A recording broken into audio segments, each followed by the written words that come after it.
Hi, this is William, and today we're going to talk about the what, why, and who on PPC. So, the PPC idea was fairly simple, allowing users to bid on specific keywords, and when a Google searcher enters a query containing one of your keywords, your ad would appear. The results would appear on the side of your normal organic search results, and the rank would depend on the relevancy of your ad to the query and how high your bid was. The advertiser would only pay when someone actually clicked on their ad, so that would only pay if the advertisement worked.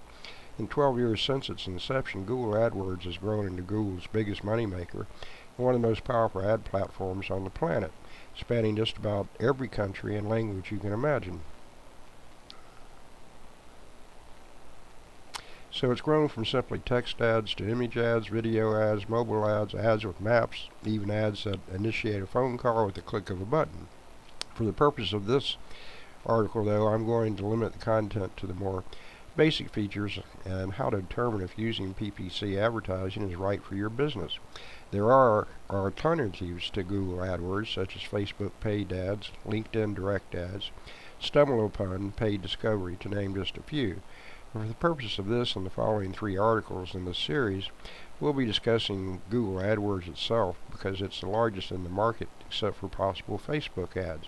Before I proceed, I'd like to explain the terms and acronyms we'll be using quite frequently from here on in, so as not to cause any misunderstanding. They are as follows. PPC is pay-per-click. This is where the advertiser only pays if a web user clicks on their ad to go to their site. SEM is search engine marketing, building and marketing a site with the aim of bettering its position in the search engine results pages. CPC is cost per click, which is the total cost of the advertiser when an ad is clicked on. CPA is cost per acquisition or action, commonly referred to as cost per conversion or sale. The cost of the advertiser per important action completed on your site, e.g. buying something or signing up to receive newsletter mailings. Return on investment is the money an advertiser earns from their ads in comparison to the amount spent on their ads. And then SEO is search engine optimization, which is the process of improving the visibility of a web page to search engines' organic, non-paid search results. So who uses PPC? Before getting into search engine marketing, it's natural to be curious about whether or not your competitors are using AdWords, how it's worked for businesses like yours, and if anyone is even bothering putting resources into PPC. The answer to who uses PPC is that lots of people are. The biggest factor is the CPC, or the cost per click. Some of these can range over $50 per click. For example, insurance companies are an extremely competitive niche. Nike is using PPC. The NFL uses PPC. Your favorite cafe uses PPC.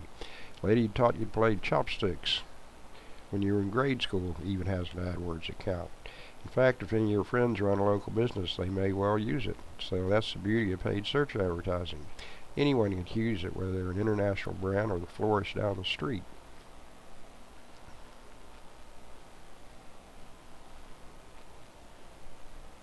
So their size has no bearing on whether or not they can be successful either.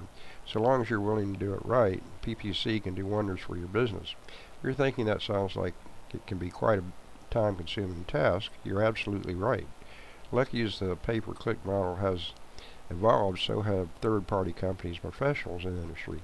With the extensive list of tools offering like keyword research, account management, optimization, and bid management, you can implement PPC advertising into your marketing campaign without losing sleep.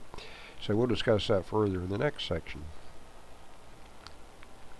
How can I make PPC work for me? Like any marketing campaign, before getting started with a PPC campaign, you should have a clear goal in mind. Whether you're marketing a blog and your only goal is to getting as much traffic as possible, driving traffic to a page where users can enter an email address to get more information about an upcoming product, or if you're advertising a web store and need to justify your ad budget by creating sales, PPC can help, but your campaign must be tailored correctly.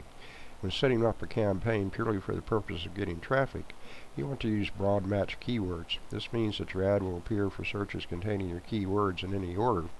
E.g., business travel will appear for searches on business travel news and travel guide for businesses. And you probably won't be as worried about conversion tracking. For a blog, you can set up conversion tracking and record when someone subscribes to your content. Since you're more interested in getting people onto your site, you shouldn't only concern yourself with keywords that convert. Those that succeed in bringing a person into your site later completes a valuable action on your website, such as buying something or requesting more information. Conversely, when you need your advertising to turn into sales, your campaigns are going to be more complex. You'll definitely want to utilize conversion tracking. Further, you're going to want to make sure you're not wasting money on clicks that aren't turning into sales. So there's a lot to pay attention to. But like I mentioned, that's what automation software is for. In addition, I've written extensively on the use of short and long-tailed keywords. These are important depending on what you're trying to accomplish. So what about SEO? Search engine optimization refers to the organic listings of your search. Getting your website to rank high in those results can take quite a bit of time, which is why using PPC is so important for small businesses, whether they've been around for years or not. As you work on improving your SEO rank, PPC can help make sure that you're still getting visitors in the meantime. In fact, websites that rank on the first page of Google organically and have an ad on the first page tend to generate more clicks than those only using one or the other. So there you have it. That's the basics. And if you want more information, go to Gate 1 Marketing and utilize our free training on the Vault, or you can go to my blog site at wbweeksjr.com.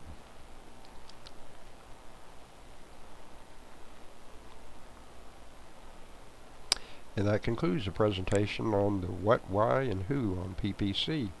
And this is William, and I'll see you the next time.